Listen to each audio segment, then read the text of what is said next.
a very old childhood copy of one of my favorite books, the Delaire's Book of Greek Myths by Ingrid and Edgar Delaire's. It's from Dell Publishing and Yearling Books. Heracles traveled over land and sea, and at last he came to the garden of the Hesperides. Nearby stood the Titan Atlas, and Heracles offered to hold up the sky for him if he would pick 3 golden apples from Hera's tree. Atlas said he would be glad to be rid of his heavy burden for a while, but he feared the dragon Ladon, which lay under the tree watching it with all the eyes of his 100 heads. A 100-headed dragon could not frighten Heracles. He drew his bow and shot it. Then he took the sky on his shoulders, and Atlas reached out and picked the apples. The 3 little nymphs who tended the tree wept bitter tears, but they could not stop Atlas now that the watchful dragon was dead.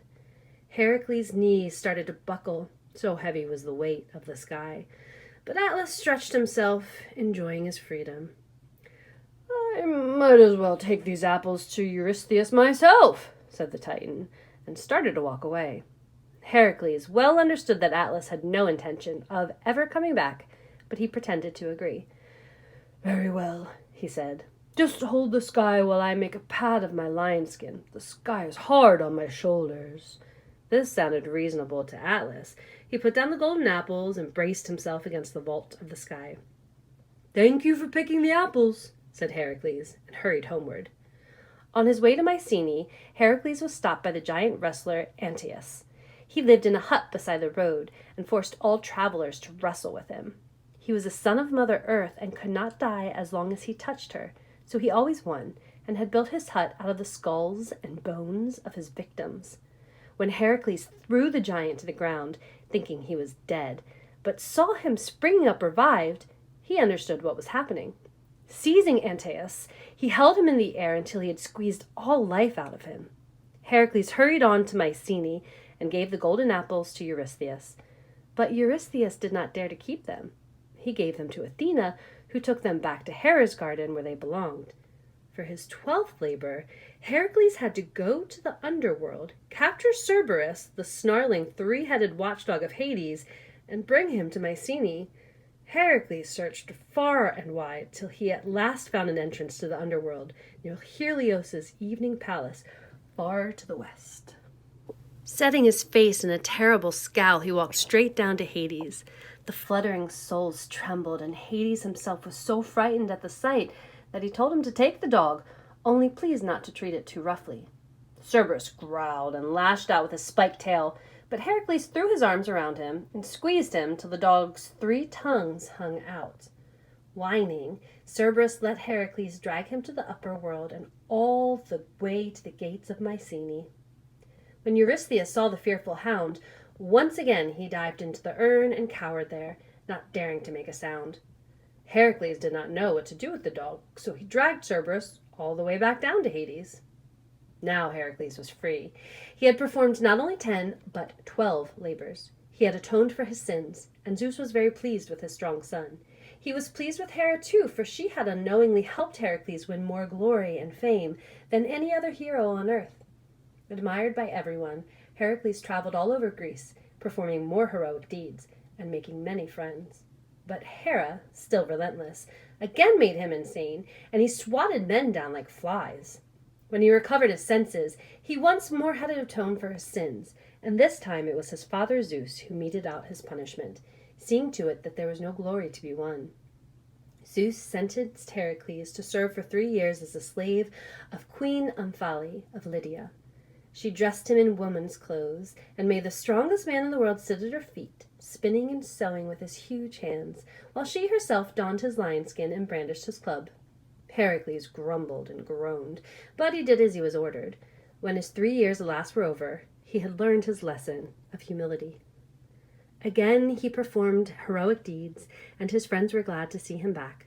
One of his great friends was Admetus, king of Thessaly, under whom Apollo once had served when he was a slave on earth. To thank Admetus for his kindness, Apollo had persuaded the fates not to cut his thread of life when his time to die had come, as long as Admetus could find someone else willing to die in his stead. That would be easy, thought the king. His faithful men were always saying that his life was dearer to them than their own. King Admetus had always been afraid of dying early, for he was very happy with his beautiful queen, Alcestis. The king and the queen were both fond of Heracles and welcomed him warmly. But one day when Heracles came to the palace, King Admetus greeted him alone. He looked sad and downcast. When Heracles asked him what was wrong, he said nothing, except that a woman of the household had died and he must go to her funeral. And he left Heracles alone with the servants. They too looked sad. They waited on him in silence and did not answer his questions. Heracles ate, drank, and made merry, alone, and at last he grew impatient, grasped one of the servants, and forced him to speak. The servant told him that the time had come for Admetus to die, and he had turned to his men and asked one of them to die in his stead. But now not one of them had been willing. Admetus then went to his parents, who were old and weary of life, and asked them to die in his stead. They too refused. But when he returned to his palace, he found Queen Alcestis setting off for the realm of the dead. She loved him so much, she said, she would gladly give her life for him. And the king was so fond of his own life that he let his queen depart. Now the king and all the household were mourning for Alcestis. Heracles shed big tears when he heard this sad story, but being a man of action, he seized his club and strode off to the underworld to force Hades to give Alcestis back. Such a loving wife should not be allowed to die. Heracles did not have to use his club. Cerberus slunk out of the way as he stormed into the palace of Hades. The Lord of the Dead himself had a cold, unloving queen, and he was so moved when Heracles told him of Alcestis's devotion that he let her go. Heracles brought Queen Alcestis back to King Admetus, and the grief in the palace changed to great joy. Now they all drank, ate, and made merry together, and Alcestis grew famous far and wide as the most devoted wife who ever lived. Heracles too wanted a wife, and he chose Deianira, a Caledonian princess, for his bride. Deianira had already been promised to the river guide Alcalaus, but she dreaded the thought of being married to a river god who could change shape at his will. She would never know in which shape her husband would come home at night. She would rather marry the great hero Heracles. The two suitors agreed to wrestle, the victor to have the princess Deianira. Of course Heracles won. The river god rushed at him in the shape of a bull, and Heracles seized him by a horn, wrenched it off, and threw him to the ground before he had time to change into something else. So Heracles and Deianira were married and were very happy together. One day, as they were out traveling, they came to a swollen stream. Heracles forded it with ease, but Deianira was afraid and stood on the bank. Along came the centaur Nessus and politely offered to carry her across. But Nessus, like all centaurs, was fond of pretty girls, and before he had reached midstream, he had made up his mind to carry her off. Once on the other side, he galloped off with her. Deianira screamed for help. Heracles shot a poisoned arrow at the centaur, and Nessus fell to the ground. Before he died, he whispered to Deianira, "Take some of my blood and save it. If you ever fear that you are losing your husband's love, paint some of the blood on his tunic, and he will love you again." Deianira carefully saved the drops of blood, for she knew well that many a girl would like to steal her magnificent husband. One day, as Heracles was away at war, he won a great victory and sent a messenger home for his best tunic. He wanted to celebrate with his men, but Deianira thought he wanted to make himself handsome for a girl. She painted some of Nessus' blood on the tunic. As soon as Heracles put it on, he felt as though 1,000 fires were burning him. It was not a love potion that Nessus had given Deianira, but the deadly poison of the Hydra from Heracles' arrow, mixed with Nessus' blood. Heracles was so strong that the poison could not kill him, but his sufferings were unbearable. He ordered his men to build a funeral pyre, spread his lion skin over the top, and lay down on it. Then he gave his bow and deadly arrows to his young friend, Philoctetes, as a parting gift. As the flames rose around him, a loud thunderclap was heard, and Heracles, by the order of Zeus, rose up to Olympus, reclining on his lion's skin.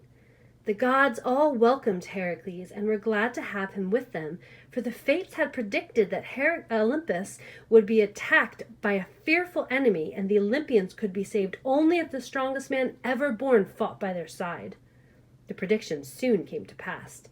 In a last effort to defeat the mighty thunder god Zeus, Mother Earth had given birth to 50 snake-legged giants who surrounded Olympus and tried to storm the palace.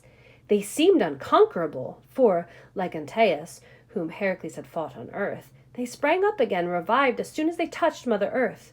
Heracles knew what to do, and with his help the gods won over the giants and cast them down into the dismal pit of Tartarus. Heracles was now the hero of Mount Olympus, beloved by all the gods. Even Hera begged him to forgive her and gave him her daughter Hebe, goddess of eternal youth, for his Olympian bride.